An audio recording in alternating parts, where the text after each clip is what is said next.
Poly மொழியில புத்தம் சரணம் கச்சாமி அப்படின்னா தமிழ்ல என்ன அர்த்தம்னா அறிவே உன்னை வணங்குகிறேன் அப்படின்னு அர்த்தம். அவ்வளவுதான். புத்தம் அப்படிங்கிறது புத்தி ஞானம் என்கிற பொருளை குறிப்பது. சரணம்னா நான் அப்படியே சாஷ்டாங்கமா நான் வழிபடுறேன், கீழே விழுந்துடுறேன்னு அர்த்தம். எந்த சந்தேகமும் கிடையாது, எந்த விதமான மாற்று கருத்தும் கிடையாது, தயக்கம் கிடையாது, அப்படியே நான் சரணடைகிறேன். தம்மம் அப்படின்னா தருமம் அப்படின்னு சான்ஸ்கிரிட்ல சொல்றதான் பாலி மொழியில தம்மா அப்படின்னு சொல்றாங்க. பாலி மொழியில தம்மா, சமஸ்கிருதத்துல தர்மம், தமிழ்ல அறம். தமிழ்ல ஒரு சொல் இருக்கு அறம். அறமே உன்னை வணங்குகிறேன், உன்னை சரணடைகிறேன். இந்த மூணாவது வார்த்தை சொல்றதுக்கு தான் இதை நான் சொல்றேன் இவ்வளவு தூரம் பீடிகை. மூணாவது வார்த்தை என்னன்னா சங்கம் சரணம் கச்சாமி. சங்கம்னா அமைப்பு, அமைப்பே உன்னை வணங்குகிறேன். ஒரு பௌத்தனா இருக்கணும்னா அவன் பகுத்தறிவை ஏற்றுக்கணும். அறிவை உன்னை வணங்குகிறேன். அறத்தை ஏற்றுக்கொள்ள வேண்டும். நீதி நேர்மை நியாயம் போன்றவற்றை நான் ஏற்றுக்கொள்கிறேன், சரணடைகிறேன். இந்த ரெண்டையும் பரப்புகிற சங்கத்தை நான் மதிக்கிறேன், வணங்குகிறேன். அமைப்பை உன்னை வணங்குகிறேன். ஒரு புத்திஸ்ட் அந்த சங்கத்துக்கு உரிய மரியாதையை கொடுக்க வேண்டும் என்பதை ஒரு முழக்கமாகவே வைத்திருக்கிறார். இப்ப நாம என்ன பண்ணணும்? இந்த அமைப்பு எது அமைப்பு? விடுதலை சிறுத்தைகள் கட்சி. இப்ப விடுதலை சிறுத்தைகள் கட்சியை ஏற்றுக்கொண்ட பிறகு அந்த கட்சிக்கு நான் சரணடைகிறேன், வணங்குகிறேன். அந்த கட்சிக்கு நான் கட்டுப்படுகிறேன். அந்த கட்சி வரையறுத்திருக்கிற விதிமுறைகளுக்கு நான் கட்டுப்படுகிறேன். அதுதான் ரொம்ப முக்கியம். அப்படி இருந்தால்தான் அமைப்பாய் திரள முடியும். அமைப்பாய் திரண்டால்தான் உனக்கு எதிரான வன்கொடுமைகளில் இருந்து, அடக்குமுறைகளில் இருந்து, சுரண்டலில் இருந்து நீ விடுபட முடியும். 1991-92 அந்த காலகட்டத்தில் நான் எழுதிய ஒரு முழக்கம், அமைப்பாவதால் மட்டுமே அத்துமீற முடியும், அத்துமீறலால் மட்டுமே அடக்குமுறைகள் உடையும்.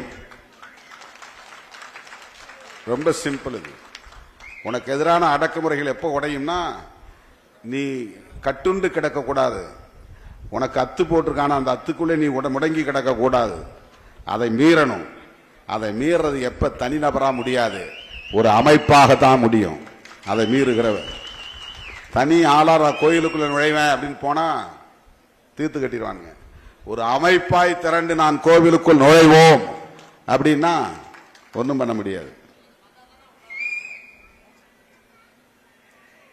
அமைப்பாவதால் மட்டுமே அத்துமீற முடியும், அத்துமீறலால் மட்டுமே அடக்குமுறைகள் உடையும்.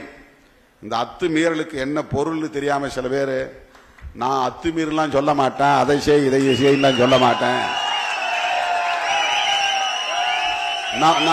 நமக்கு வந்து நம்மளை கலாய்க்கிறாங்களாம். அத்துமீறு என்கிற சொல்லுக்குள் இவ்வளவு அரசியல் இருக்கிறது. அது ஒரு தொலைநோக்கு பார்வை. அது 2000 ஆண்டுகால அடிமை தலையை தகர்த்தெறியக்கூடிய சொல்லது. அது ஒரு சாதிக்கு மட்டும் உரியதல்ல, அனைத்து சமூகங்களை சார்ந்தவர்களுக்கும் பொதுவானது, அனைத்து மதங்களுக்கும் பொதுவானது, அனைத்து தேசத்தை சார்ந்தவர்களுக்கும் பொதுவானது. எங்கே அடக்குமுறை இருந்தாலும் அந்த அடக்குமுறையை எதிர்த்து நீ போராடுவதற்கான போர்க்குணத்தை பெறு என்று பொருள். ஒரு ஃபைட்டிங் நேச்சர் வரணும் இயல்பா. நீ சொல்லிட்டா கூட்டம் நடத்தக்கூடாதுன்னா நாங்க போய் உடனே சரிங்க சாமிட்டு வந்துருவோமா? கூட்டம் நடத்துவோம். நடக்கக்கூடாது என்றால் நடப்போம், பேசக்கூடாது என்றால் பேசுவோம். இந்த இடத்தில் நுழையக்கூடாது என்றால் நுழைவோம். எங்களுக்கும் அனைவருக்குமான உரிமைகள் உண்டு என்பதை சொல்லுகிற அந்த குரலுக்கு பெயர்தான், அந்த பொருளுக்கு பெயர்தான் அத்துமீறு என்பது. அடங்க மறு அத்துமீறு, அத்துன்னா ஒரு பார்டர்னு அர்த்தம், ஒரு எல்லைன்னு அர்த்தம், ஒரு கோடுன்னு அர்த்தம், ஒரு வரம்புன்னு அர்த்தம். அத்துங்கிறது தமிழ் சொல் கிடையாது, அது வடமொழி சொல் தான், வேற ஏதோ ஒரு மொழி. அத்துன்னா ஒரு எல்லைன்னு அர்த்தம். ஒரு கோட்டை போட்டு சேரி, இந்த சேரிக்குள்ளதான் நீ இருக்கணும், வேற எங்கேயும் வரக்கூடாது. ஒரு கோயில் கட்டி அந்த கோயிலுக்குள்ள நீ நுழையக்கூடாது, நீலாம் படிக்க கூடாது, நீலாம் அதிகாரத்துக்கு வரக்கூடாது, நீ ஓட்டு போறதுக்கு தான் லாயக்கு, நீ எலெக்ஷன்ல நிக்க கூடாது, சீட்டு கேட்க கூடாது. இப்படியெல்லாம் சில அத்து இருந்தால் அந்த அத்தை மீற வேண்டும். அது போர்க்குணத்தை குறிக்கிற சொல், போராடுவதை குறிக்கிற சொல், விடுதலையை வென்றெடுப்பதற்கான சொல், அடக்குமுறையை தகர்ப்பதற்கான சொல். இதெல்லாம் அவங்களுக்கு புரியாது. அடக்குமுறைக்கு உள்ளானவர்களுக்குத்தான் அதை புரிந்து கொள்ள முடியும். ஆகவே அமைப்பாவதால் மட்டுமே அத்துமீற முடியும். அப்படின்னா நீ அமைப்பாகணும். அமைப்பாகணும்னா அமைப்பு ஆகிவிட்டோம் என்று உறுதிப்படுத்த வேண்டும் என்றால் இந்த மாதிரி நிகழ்ச்சிக்கு வந்தா முதல்ல போய் எதிரில் கிடக்கிற சேர்ல உட்காரணும். இப்படி நின்றுகிட்டு செலாய்க்க கூடாது. அங்க நாற்காலி வெளியே போடுறான்னு சொல்லி வெளியே உட்காரணும்.